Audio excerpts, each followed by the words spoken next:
अस्सलामुअलैकुम dear students, उम्मीद करता हूँ आप सब दोस्त खैरियत से होंगे, ठीक ठाक होंगे। डियर स्टूडेंट्स, आज की इस वीडियो में हम BSN 6 सेमेस्टर के सब्जेक्ट मेंटल हेल्थ नर्सिंग के यूनिट नंबर 7 के सेक्शन C, जो कि हमारे साथ शिज़ोफ्रेनिया या स्किज़ोफ्रेनिया है, इसको आज हम डिस्कस करेंगे और इसको समझने की कोशिश करेंगे।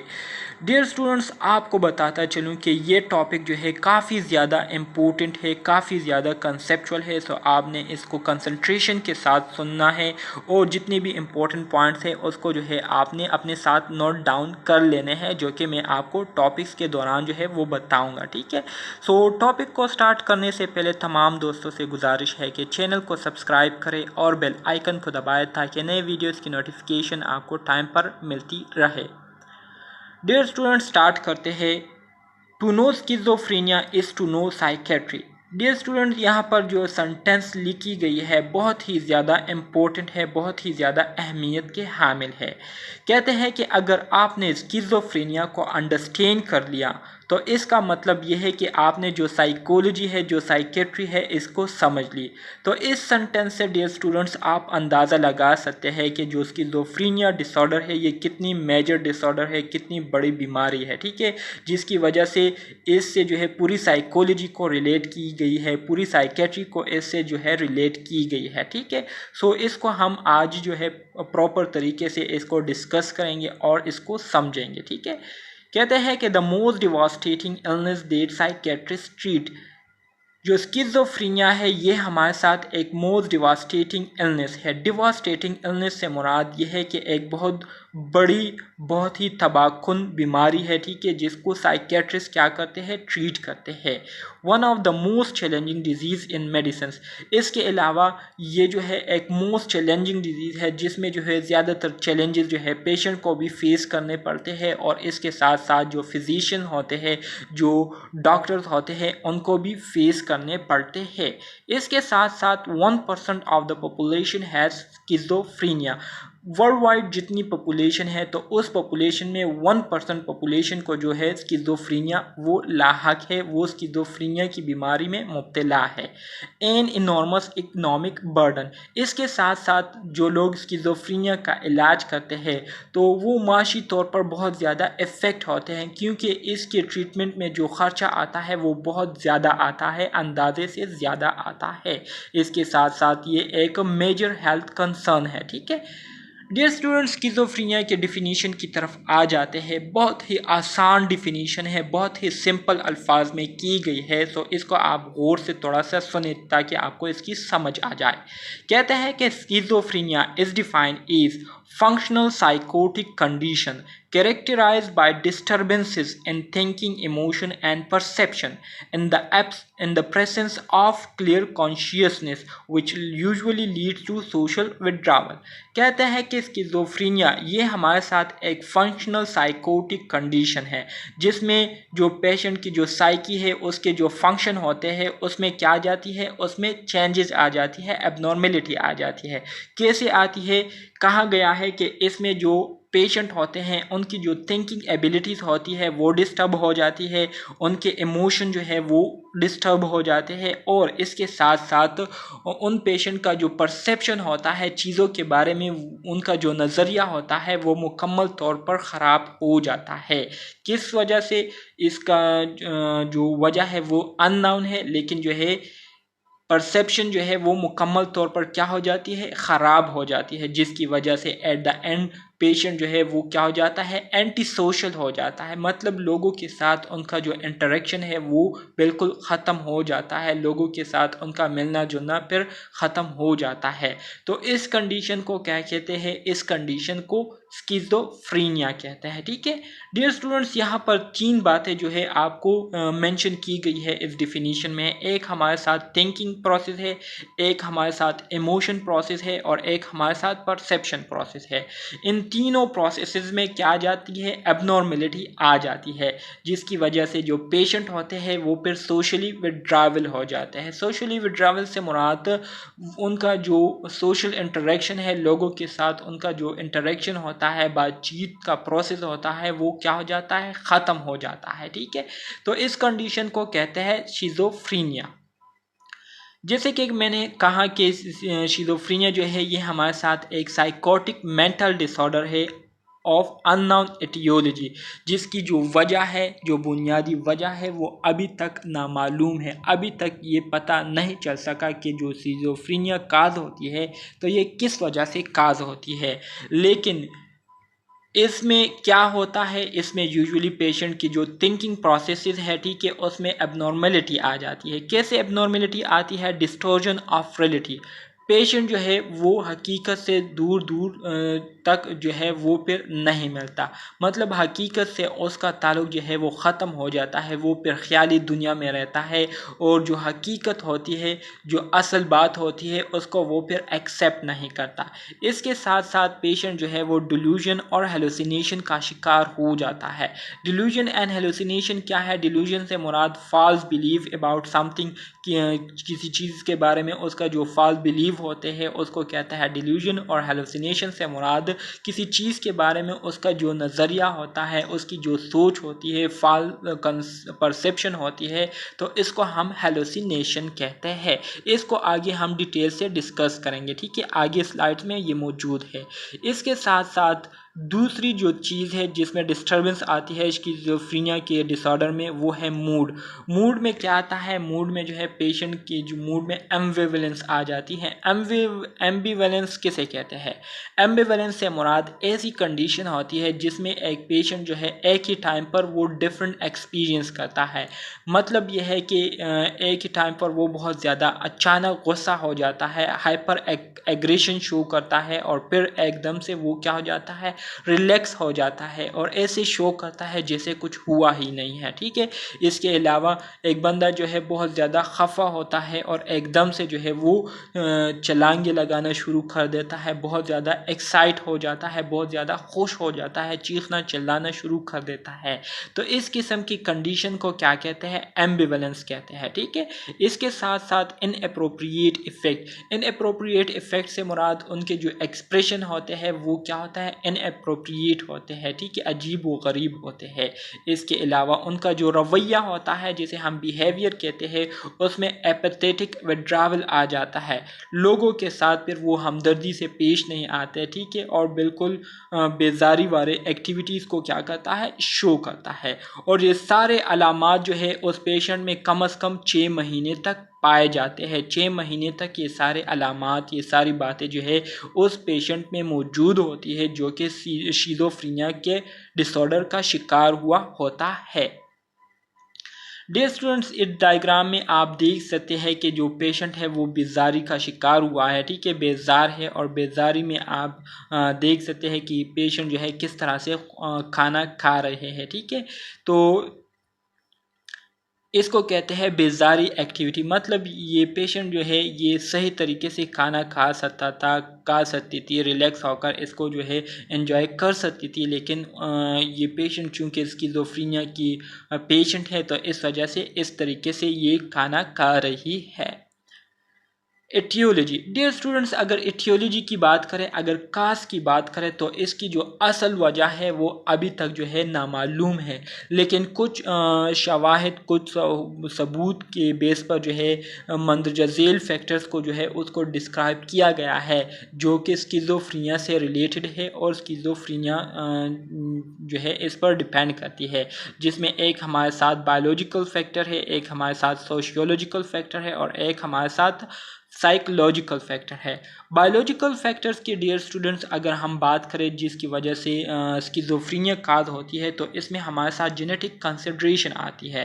जेनेटिक कंसिडरेशन से मुराद ये है कि कुछ पेरेंट्स ऐसे होते हैं जिनमें एबनॉर्मल जीन्स पाए जाते हैं, तो वो एबनॉर्मल जीन्स जो है वो पेरेंट्स से ऑफस्प्रिंग में मुंतकिल हो जाती है, या कुछ बच्चे ऐसे होते हैं जो कि ड्यूरिंग फीटल लाइफ या एम्ब्रियोनिक लाइफ में उनकी जो जीन्स अरेंजमेंट हो रही होती है, जो क्रोमोसोम अरेंजमेंट हो रही होती है, तो उसमें एबनॉर्मेलिटी आ जाती है, जिसकी वजह से वो बच्चे जब पैदा होते हैं तो पैदाइशी तौर पर वो मेंटली डिसऑर्डर का शिकार हुए होते हैं या जहनी बीमारियों में वो मुब्तला हो चुके होते हैं और एट द एंड वो फिर स्किज़ोफ्रेनिया की बीमारी में मुब्तला हो जाते हैं।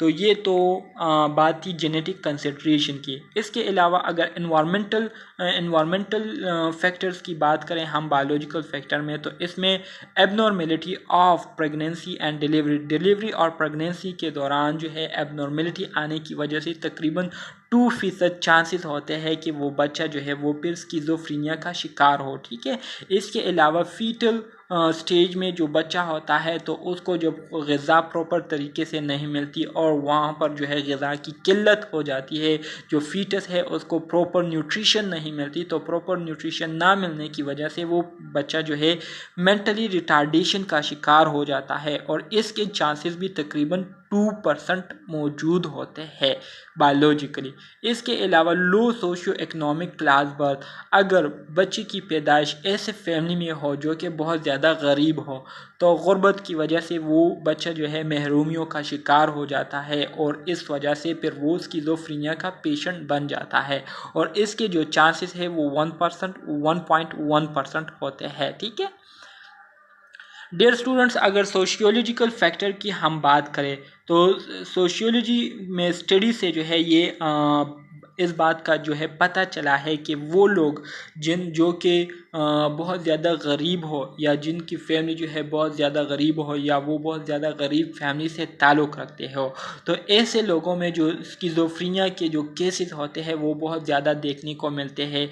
इसके अलावा वो लोग जो कि शहरी इलाकों में रहते हैं, सिटीज़ में रहते हैं, तो सिटीज़ में आप सब दोस्तों को पता है कि लोगों का एक दूसरे के साथ इंटरेक्शन इतना ज़्यादा नहीं होता। ठीक है, एक दूसरे के साथ वो लोग इतना ज़्यादा नहीं मिलते, बल्कि जो फैमिलीज़ होते हैं, फैमिली में भी जो लोग होते हैं तो वो इतने बिज़ी होते हैं कि सुबह को दफ्तर जाते हैं, रात शाम को जब आते हैं तो उनके पास एक दूसरे के साथ बैठने के लिए टाइम नहीं होता, एक दूसरे के साथ बातचीत के लिए टाइम नहीं होता और बस सारे घर के जो लोग हैं वो अपने अपने कामों में मसरूफ़ रहते हैं।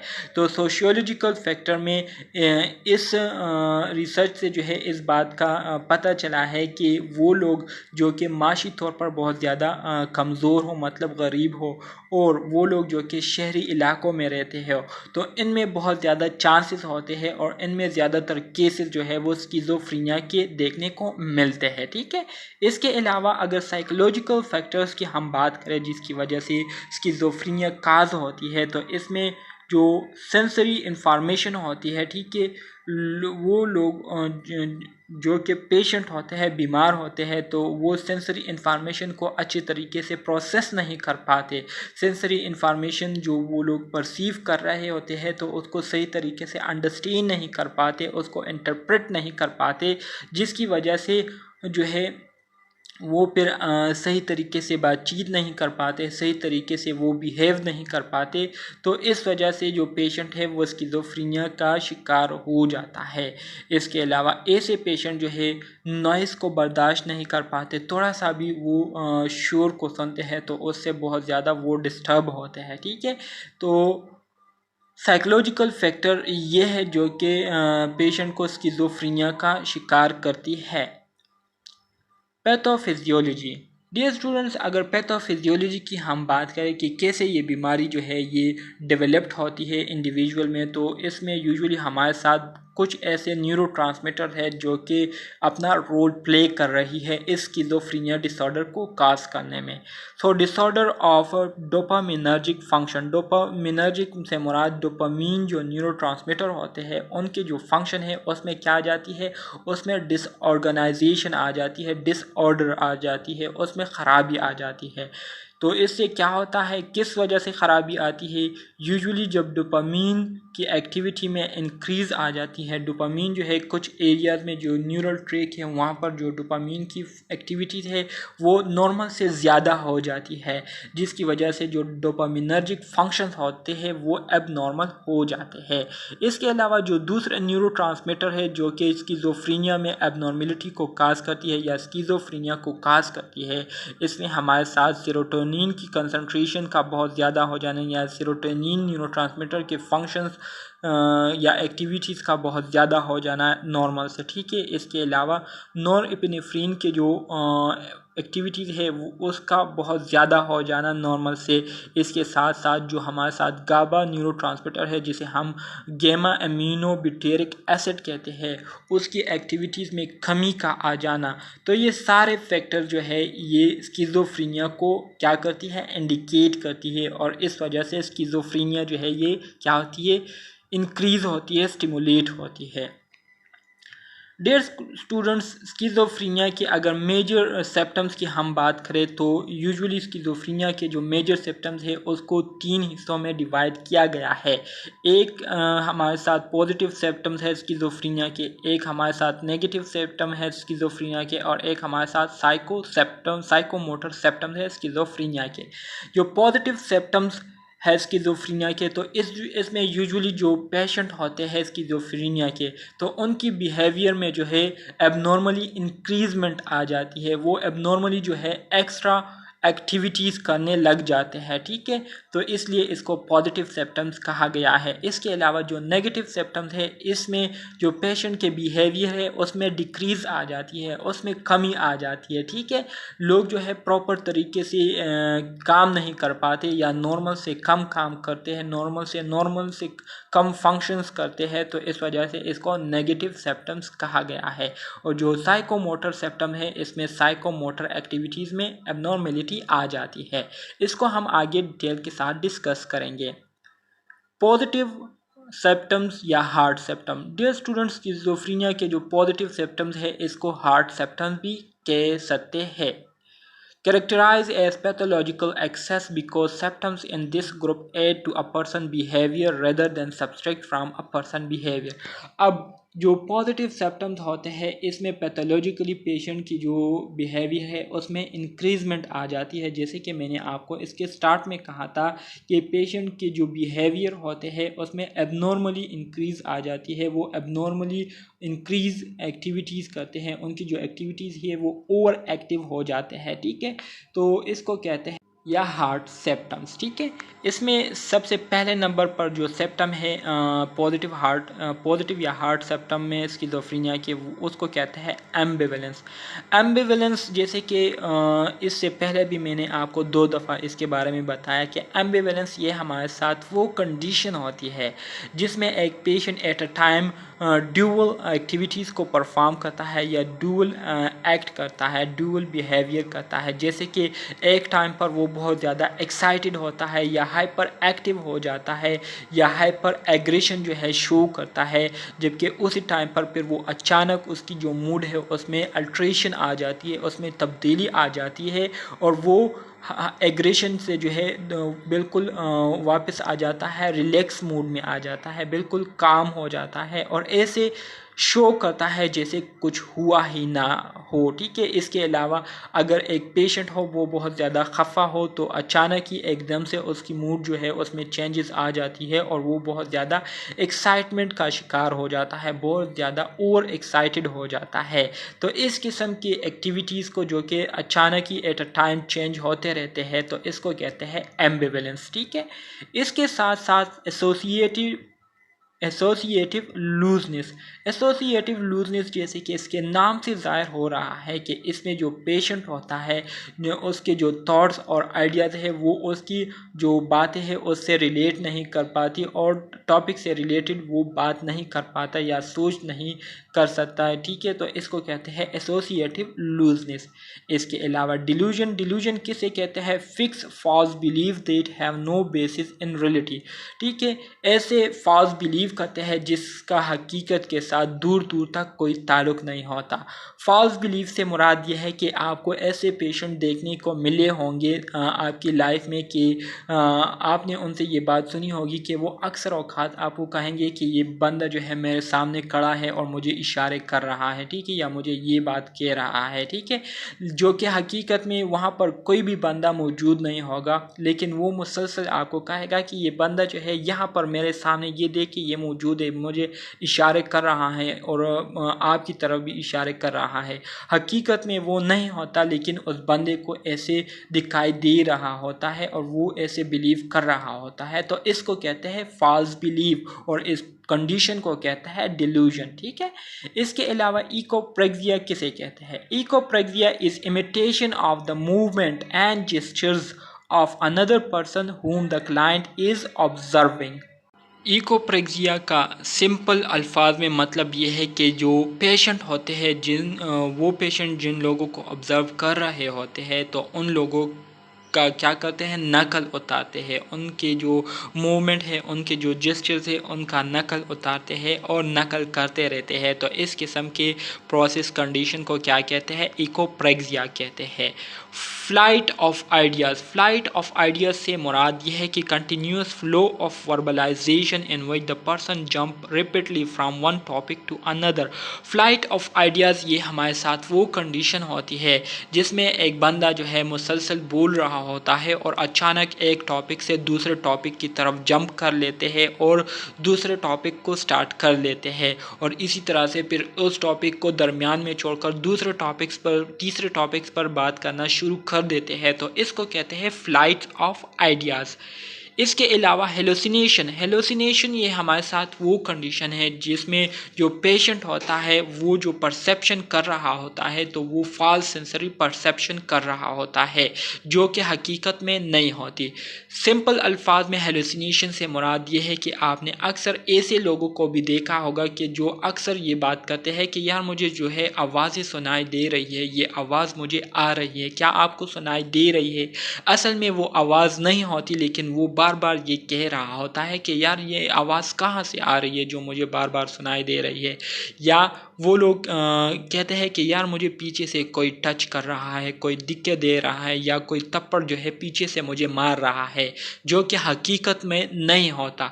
तो इस तरह के जो फॉल्स सेंसरी परसेप्शन होते हैं जिसको वो सेंस कर रहे होते हैं, महसूस कर रहे होते हैं, तो इस किस्म के जो फॉल्स सेंसरी परसेप्शन होते हैं इसको कहते हैं हेलुसिनेशन। ठीक है। इसके अलावा जो आइडियाज़ ऑफ रेफरेंस है, आइडियाज़ ऑफ रेफरेंस से मुराद false impression that external event have special meaning for the person. बाज़ औक़ात आपने ऐसे लोगों को भी देखा होगा कि जब उनके सामने कोई इवेंट होती है या कोई बात होती है तो वो लोग जो है उस बात को अपने से रिलेटेड कर लेते हैं, अपने से रिलेट कर लेते हैं और ये बात करते हैं कि आप लोगों ने ये बात जो है मेरे बारे में की है या मुझसे रिलेटेड की है। ठीक है। और इस पर जो है वो हंगामा खड़ा कर देते हैं। तो इस तरह के बिहेवियर को या इस तरह की जो कंडीशन है उसको आइडिया ऑफ रेफरेंस कहते हैं। परसेवरेशन क्या है? परसेवरेशन डियर स्टूडेंट्स ये हमारे साथ वो कंडीशन होती है जिसमें जो पेशेंट होता है वो मुसलसल एक ही अल्फाज को, एक ही वर्ड को या एक ही सेंटेंस को बार बार दोहराता रहता है, बार बार उसको रिपीट करता रहता है। तो इसको कहते हैं परसेवरेशन। ठीक है। persistence adherence to a single idea or topic, verbal repetition of a sentence, word or phrase, resisting attempt to change the topic is called perseveration। जैसे कि मैंने आपको कहा कि इसमें जो पेशेंट होते हैं वो बार बार एक ही टॉपिक को डिस्कस कर रहे होते हैं और दूसरे लोगों को नहीं छोड़ते कि वो उस टॉपिक को चेंज करे, दूसरी बात को स्टार्ट करे। तो इस किस्म के कंडीशन को परसेवरेशन कहते हैं। डियर स्टूडेंट्स, अब हम आ जाते हैं स्किज़ोफ्रेनिया के नेगेटिव या सॉफ्ट सिम्पटम्स की तरफ। नेगेटिव सिम्पटम्स को सॉफ्ट सिम्पटम्स भी कहते हैं। इसमें जो सिम्पटम्स होते हैं यूजुअली लोगों के जो बिहेवियर है उसमें क्या आती है, डिक्रीज़ आ जाती है, इसमें जो है ओवरऑल कमी आती है। ठीक है। जैसे कि इसमें जो पहली अलामत है वो ये है कि एलोगिया, एलोजिया या एलोगिया। ठीक है। इसमें क्या होता है, एलोगिया किसे कहते हैं, tendency to speak very little. इसमें जो लोग होते हैं वो बहुत ही कम बोलते हैं, या तो बोलते नहीं हैं या जब बोलते हैं तो बहुत ही कम बोलते हैं। ठीक है। तो इस किस्म की कंडीशन को एलोजिया कहते हैं। एनहेडोनिया किसे कहते हैं? एनहेडोनिया ये हमारे साथ वो कंडीशन होती है जिसमें जो पेशेंट होते हैं वो उसको चाहे आप किसी भी खुशगवार माहौल में उनको रखें। किसी भी इवेंट में जो है आप उसको ले जाए, ठीक है, वो उस इवेंट को एंजॉय नहीं करेंगे, उस इवेंट से वो मज़ा नहीं हासिल करेंगे और जो है बिल्कुल जॉयलेस और प्लेजरलेस होंगे, ठीक है। तो इस किस्म के कंडीशन को एनहेडोनिया कहते हैं। फीलिंग नो जॉय और प्लेजर फ्रॉम लाइफ और एनी एक्टिविटी और रिलेशनशिप इस कॉल्ड एनहेडोनिया। चाहे वो किसी भी रिलेशनशिप में क्यों ना हो, तो उन्हें जो है उस रिलेशनशिप से किसी किस्म की इंजॉयमेंट जो है वो फील नहीं होगी, ठीक है, वो उसको एंजॉय नहीं कर रहे होंगे या उसको एंजॉय नहीं करेंगे। इसके अलावा अगर आप उनसे कोई एक्टिविटी करें, मिसाल के तौर पर क्रिकेट खेल रहे हैं, तो क्रिकेट से जो है उनको किसी किस्म की जो सेटिस्फेक्शन है या जो इंजॉयमेंट है होता है जिसको हम इंजॉय करते हैं, ठीक है, या जो लज्जत होती है, खुशी होती है, तो वो महसूस नहीं होती, ठीक है, बिल्कुल ही क्या होता है, जॉयलेस होता है। तो इस किस्म की कंडीशन को एनहेडोनिया कहते हैं, ठीक है।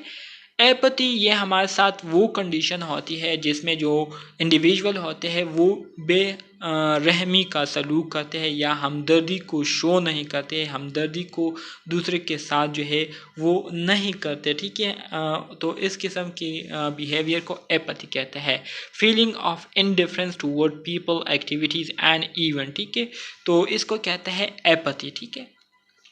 ब्लंटेड इफेक्ट किसे कहते हैं? Blunted affect restricted range of emotion, feeling, tone और mood is called blunted affect. Blunted affect जैसे कि मैंने आपको कहा कि ब्लंटेड इफेक्ट यूजुअली हमारे साथ वो इफेक्ट होते हैं जिसमें जो पेशेंट होता है वो अपने इमोशंस को जो है कुछ हद तक शो करता है और बाकी जो है अपने फीलिंग्स को, अपने इमोशंस को, अपने टोन और मूड को जो है वो एक्सप्रेस नहीं करता, लोगों के साथ जो है उसको शेयर नहीं करता, तो इसको कहते हैं blunted effect.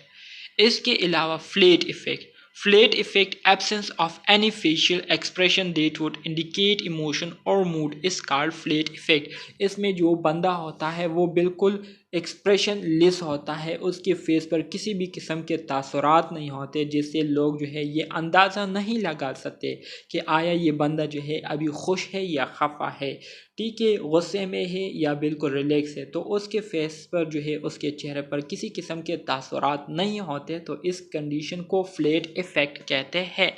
Lake of volition, lack of volition किसे कहते हैं? लेक ऑफ वोल्यूशन से मुराद एब्सेंस ऑफ विल, एम्बिशन और drive to take action is called lack of volition, ठीक है। वोलेशन से मुराद यह है कि इसमें जो बंदा होता है या बंदी होती है वो किसी किस्म का अपनी जो ख्वाहिश है उसको ज़ाहिर नहीं करता या उसका जो है कोई अरमान नहीं होता। अक्सर जो है लोग आपने देखे होंगे कि उनसे जब आप पूछते हैं कि आपकी क्या विश है या आपकी क्या ख्वाहिश है या आपका क्या अरमान है, तो वो अक्सर लोगों को आपने ये कहते हुए सुना होगा कि वो लोग कहते हैं कि जो होगा बस होगा, जो होगा बस होगा, हम देखेंगे उसको, और हमारा जो है ऐसा कोई ख़ास प्लान नहीं है, कोई प्रॉपर प्लान नहीं है या कोई प्रॉपर जो है वो ख्वाहिश नहीं है, ठीक है, जिसको हम जो है पूरा करना चाहते हैं, या मेरा कोई ऐसा अरमान नहीं है जो कि मेरे दिल पर हो और मैं चाहता हूँ कि उसको पूरा करूँ। तो अरमान लेस होते हैं, ख्वाहिश लेस लोग जो होते हैं उसको लेक ऑफ वायलेशन कहते हैं, ठीक है। कैटाटोनिया ये हमारे साथ एक साइकोलॉजिकल इंड्यूस इमोबिलिटी होती है जिसमें जो क्लाइंट होते हैं seem motionless as if in a trance, ठीक है, अगर ड्रीम में हो तो उसको हम मोशनलेस जो है वो कंसीडर करते हैं, तो इसको कहते हैं कैटाटोनिया, ठीक है।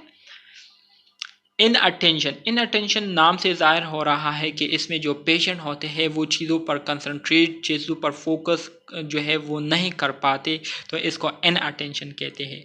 ए sociality, a mean no and sociality mean social. So इसमें जो लोग होते हैं उनका लोगों के साथ इंटरेक्शन, लोगों के साथ मिलना जुलना जो है वो ना होने के बराबर होता है और वो एंटी सोशल बिहेवियर को उन्होंने अपनाया हुआ होता है जिसमें लोगों के साथ उनका इंटरेक्शन बिल्कुल ख़त्म हो जाता है, तो इसको एसोशियलिटी कहते हैं। इसके अलावा अगर साइकोमोटर सिम्टम्स की हम बात करें, ये स्किज़ोफ्रेनिया की थर्ड मेजर सिम्टम है जिसको हम साइकोमोटर सिम्टम कहते हैं। Lastly the category of psychomotor symptoms involve involve awkward movement, repeated gestures and even catatonia। इसमें जो पेशेंट होते हैं वो ऐसे मूवमेंट करते हैं जो कि बहुत ज़्यादा awkward होते हैं या ऐसे हरकत करते हैं जिसको वो बार बार रिपीट कर रहे होते हैं या इवन कैटाटोनिया को जो है वो इख्तियार कर लेते हैं। इसमें हमारे साथ जो पहली अलामत है वो है waxy flexibility. They maintain any position in which they are placed even if their position is awkward और अनकम्फर्टेबल। वैक्सी फ्लेक्सिबिलिटी में जो पेशेंट होते हैं अक्सर औकात ऐसे पोजीशन में जो है वो खड़े होते हैं या बैठे होते हैं या लेटे होते हैं जिसको अगर दूसरे लोग देखें तो उनको बहुत बुरा लगता है, उनको जो है बहुत अनकंफर्टेबल महसूस होता है ऐसा देखने से या ऐसा जो है महसूस करने से। ठीक है, तो इसको कहते हैं वैक्सी फ्लेक्सिबिलिटी। इसके अलावा डिल्यूजन एंड हेलुसिनेशन आती है पेशेंट में। ठीक है, डिल्यूजन का मैंने आपको बताया कि fix false believe with no basis in reality is called delusion. In the psychotic phase of illness, client is very sure about their thinking। ठीक है, इसमें जो क्लाइंट होता है वो अपनी जो सोच रहा होता है, अपनी जो सोच होती है उसकी, तो वो उस सोच पर काफ़ी ज़्यादा श्योर होता है, उस पर काफ़ी ज़्यादा जो है वो एतमाद होता है। ठीक है, तो इसके हमारे साथ मुख्तलिफ काइंड है जिसमें हमारे साथ ग्रैंडियस डिल्यूजन हो गई, रिलीजियस डिल्यूजन हो गई, somatic delusion, referential delusion and sexual delusion हो गए। ठीक है, इसके अलावा हेलुसिनेशन फॉल्स सेंसरी परसेप्शन को कहते हैं। इसके हमारे साथ 4 टाइप है। एक हमारे साथ ऑडिटरी हेलुसिनेशन है जिसमें मैंने आपको कहा था कि पेशेंट को अक्सर औकात ऐसी आवाज़ें सुनाई देती है जो कि हकीकत में नहीं होती, तो इस किस्म के हेलुसिनेशन को ऑडिटरी हेलुसिनेशन कहते हैं। विजुअल हेलुसिनेशन से मुराद ये है कि कोई चीज़ जो है वो मौजूद नहीं होती लेकिन वो पेशेंट कहता है कि ये चीज़ यहाँ पर मौजूद है जो कि हकीकत में नहीं होती, तो इसको कहते हैं विजुअल हेलुसिनेशन। इसके अलावा ऑल्फैक्टरी हेलुसिनेशन से मुराद ये है कि इसमें स्मेल जो है वो मौजूद नहीं होती, किसी किस्म की स्मेल नहीं होती, लेकिन वो बंदा जो है वो पेशेंट जो है बार बार ये कहता है कि ये स्मेल कहाँ से आ रही है या ये खुशबू जो है ये कहाँ से आ रही है जो कि हकीकत में नहीं होती, तो इसको कहते हैं ऑल्फैक्टरी हेलुसिनेशन। टेक्टाइल हेलुसिनेशन का भी मैंने आपको कहा कि आपको पेशेंट अक्सर ये कहते हुए जो है आपने देखे होंगे कि वो कहता है कि यार ये कोई बंदा है जो कि मुझे बार बार पीछे से जो है धक्के दे रहा है या पीछे से जो है मुझे सर पर जो है थप्पड़ मार रहा है या मुझे तंग कर रहा है। ठीक है, मुझे खींचता रहता है जो कि हकीकत में नहीं होता, तो इस किस्म की जो कंडीशन होती है उसको टेक्टाइल हेलुसिनेशन कहते हैं। Thought process abnormalities. अब थॉट प्रोसेस में जो एबनॉर्मेलिटीज़ आती है वो हमारे साथ मंदरजा झेल है, जिसमें पहले नंबर पर हमारे साथ थॉट ब्लॉकिंग है। थॉट ब्लॉकिंग ये हमारे साथ वो कंडीशन होती है जिसमें एक पेशेंट जो है वो मुसलसल बोल रहा होता है लेकिन फिर एकदम से अचानक खामोश हो जाता है और वो जो है फिर अपनी बात को कंटिन्यू नहीं कर पाता कुछ सेकंड या कुछ मिनट्स के लिए, तो इसको कहते हैं थॉट ब्लॉकिंग। ठीक है, इसके अलावा जो थॉट ब्रॉडकास्टिंग है इसमें जो पेशेंट होते हैं वो ये फील करते हैं कि मैं जो सोच रहा हूँ मेरी सोच को जो है दूसरा बंदा वो क्या कर रहा है, वो उसको जानता है कि मैं जो सोच रहा हूँ इस दूसरे बंदे को मेरे सोच के बारे में पता है कि मैं अब इस वक्त क्या सोच रहा हूँ, तो इस किस्म के जो बिलीव्स होते हैं इसको थॉट ब्रॉडकास्टिंग कहते हैं। इसके अलावा जो थॉट्स विड्रॉवल है ये हमारे साथ वो सिचुएशन वो कंडीशन होती है जिसमें वो पेशेंट जो है ये बिलीव करता है कि मैं जो सोच रहा हूँ वो मेरी सोच जो है दूसरा बंदा जो है वो आपको कह रहा है, दूसरा बंदा जो है मेरे सोच के बारे में बोल रहा है, तो इसको थॉट विड्रॉवल कहते हैं। एंड थॉट इंसर्शन से मुराद ये है कि कोई मुझे जो है वो उकसा रहा है या मेरी जहन में जो है बातें जो है वो बिठा रहा है, मेरे जहन में बातों को वो डाल रहा है, तो इसको थॉट इंसर्शन कहते हैं। इसके अलावा टेंजेंशियल थिंकिंग ये हमारे साथ वो थिंकिंग होती है जिसमें जब आप पेशेंट से सवाल करते हैं तो पेशेंट आपको उस सवाल का जवाब नहीं देता बल्कि आप को जो है इररिलेवेंट टॉपिक से रिलेटेड गोल मोल जो है आपके साथ बातचीत करता है, गोल मोल आपको जवाब देता है, लेकिन जो असल जवाब होता है क्वेश्चन का वो आपको नहीं देता और गोल मोल बातें कर रहा होता है, तो इसको टेंजेंशियल थिंकिंग कहते हैं। डीपर्सनलाइजेशन ये हमारे साथ वो प्रोसेस होती है जिसमें पेशेंट जो है ये कि वो उसकी जो बिहेवियर है, ठीक है, वो डिटेच है, मतलब वो अपने आप को क्या करता है, अपने आप को ऐसा महसूस करता है जैसे वो पहली दफ़ा उसके साथ कोई चीज़ हो रही हो, ठीक है, जैसे कि वो किसी चीज़ से ना वाकिफ़ हो। तो इसको कहते हैं depersonalisation. Nursing intervention for the client with schizophrenia. अब वो पेशेंट जो कि स्किज़ोफ्रेनिया के पेशेंट होते हैं, तो ऐसे पेशेंट के लिए नर्सिंग इंटरवेंशन क्या है, नर्स कैसे इंटरवेंशन करते हैं ऐसे पेशेंट की। तो सबसे पहले नर्स क्या करता है, establishing therapeutic relationship for establishing trust, उस उनका ट्रस्ट, उनका जो यकीन है उसको बहाल करने के लिए उनके साथ थेराप्यूटिक रिलेशनशिप कायम करते हैं। इसके अलावा उनकी जो सेफ्टी है उसको प्रमोट करते हैं और उनकी जो प्राइवेसी और रिस्पेक्ट है उसका ख्याल रखते हैं। इसके साथ साथ उनके साथ थेराप्यूटिक कम्युनिकेशन टेक्निक्स यूज़ करते हैं ताकि उनके जो थॉट्स है या उनको जो कन्फ्यूजन है उनकी कन्फ्यूजन को दूर किया जा सके। इसके अलावा वो पेशेंट जो कि डिल्यूजन का शिकार हो, तो उनके लिए नर्स किस तरह से इंटरवेंशन करते हैं, ट्रीटमेंट करते हैं, उसमें सबसे पहले नंबर पर नर्स क्या करते हैं, do not openly confront the delusion और आर्क विद द पेशेंट। मतलब जो पेशेंट डिल्यूजन का शिकार होता है उनके साथ रीज़न नहीं करते, बल्कि स्टार्ट में उनके साथ जो है एग्री करते हैं। इसके अलावा establish and maintain relative for the client को जो है रिलेटिव की तरफ जो है वो लाने की कोशिश करते हैं, हकीकत के साथ उनको जोड़े रखते हैं।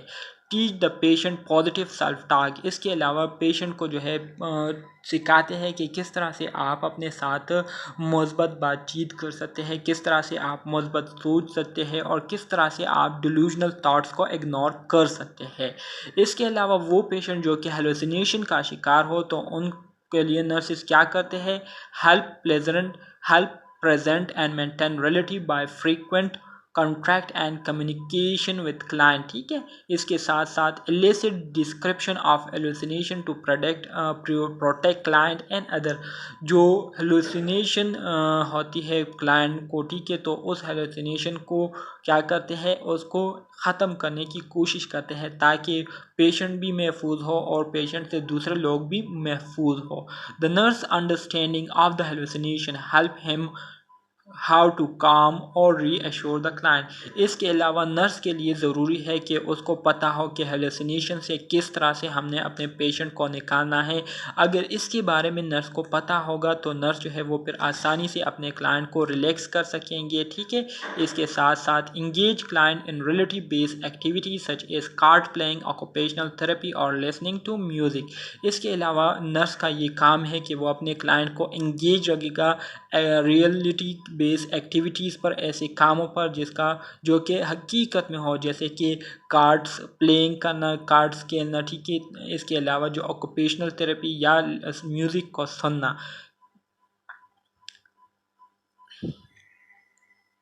Diagnosis criteria of schizophrenia. The diagnosis of schizophrenia is based entirely on the clinical presentation, history and examination. इस पर डिपेंड करती है। हमारे साथ DSM, ये हमारे साथ एक diagnostic and statistical manual of 4th edition text revision book है, जिसमें हमारे साथ जितने भी साइकेट्रिक डिसऑर्डर है, मेंटल डिसऑर्डर है, उसके जो साइंस सिम्टम्स है, उसके जो ट्रीटमेंट है, उनके जो डायग्नोसिस है, उसको जो है इस बुक में मेंशन किया गया है। तो इस बुक के मुताबिक हमारे साथ कुछ करेक्टरिस्टिक, कुछ सिम्टम्स होते हैं जिसका जो है तकरीबन टाइम पीरियड होता है वो 1 महीने तक होता है। तो अगर ये अलामात पाए जाते हो किसी बंदे में, तो इसका मतलब ये है कि वो स्किज़ोफ्रेनिया का शिकार हुआ है, जिसमें पहले नंबर पर हमारे साथ डिल्यूजन है, हेलुसिनेशन है, डिसऑर्ड और डिसऑर्गेनाइज स्पीच हो गया, grossly disorganize and catatonic behaviour, negative symptoms हो गए, social and occupational dysfunction, and आखिर में continuous sign of disturbance persist for at least 6 month, 6 महीनों तक ये अलामात उनमें पाए जाते हैं। Change the face. Change the face can change nothing. अगर आप फेस को चेंज करें तो इससे कुछ चेंज नहीं होता, लेकिन अगर आप जो तब्दीलियाँ आ रही है उसको आप फेस करें तो इससे हर चीज़ जो है तब्दील हो जाती है। ठीक है, इसके अलावा do not complain about other, दूसरों पर जो है कंप्लेन ना करें, दूसरों के बारे में कंप्लेन ना करें, बल्कि अपने आप को तब्दील करें। जब आप अपने आप को चेंज करेंगे तो इससे आपको क्या होगा, सुकून मिलेगा, हर चीज़ जो है वो तब्दील हो जाएगी। ठीक है, तो डियर स्टूडेंट्स ये था हमारे साथ स्किज़ोफ्रेनिया डिसऑर्डर जो कि मैंने आप दोस्तों के साथ शेयर किया। उम्मीद करता हूँ आपको इसकी समझ आ गई होगी, लेकिन अगर फिर भी कोई क्वेश्चन है, कोई कन्फ्यूजन है तो कमेंट बॉक्स में आप डायरेक्टली पूछ सकते हैं।